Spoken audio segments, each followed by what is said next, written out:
Welcome to my kitchen my fun. आज मैं बना रही हूँ हरी चटनी, जिसके लिए थोड़ा सा धनिया लिया, थोड़ा सा पुदीना लिया, 2 हरी मिर्चें ली, 1 अदद टमाटर लिया, 2 अदद लहसुन के जवे लिए, थोड़ा सा ज़ीरा, थोड़ा सा नमक। ये चटनी बनाएं और आप बॉइल चावलों के साथ ये खाएं। दाल चावल जब बनाते हैं उसके साथ बहुत अच्छी लगती है, या ये बना के रख दें और आपको भूख लग रही है, कुछ भी पका हुआ नहीं है, तो आप रोटी पे देसी घी लगाएं और चटनी के साथ खाएं।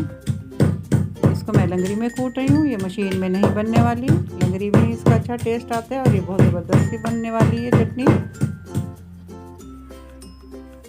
पहले मैंने हरा मसाला कूट लिया अच्छी तरह से। अब मैं इसमें कुटी हुई लाल मिर्च डाल रही हूँ।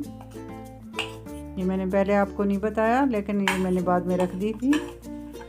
और बाकी लहसुन, टमाटर, ज़ीरा, नमक। अब इसको फिर हम कूट रहे हैं लंगरी में।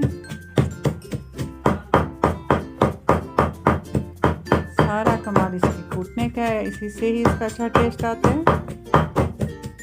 बनाएं, आप रखें। आपको भूख लग रही है, कुछ भी अभी सालन नहीं पड़ा, नहीं बना हुआ, तो आप रोटी पे अगर देसी घी है तो वो लगाएं, नहीं तो वैसे आप इसको खा सकते हैं।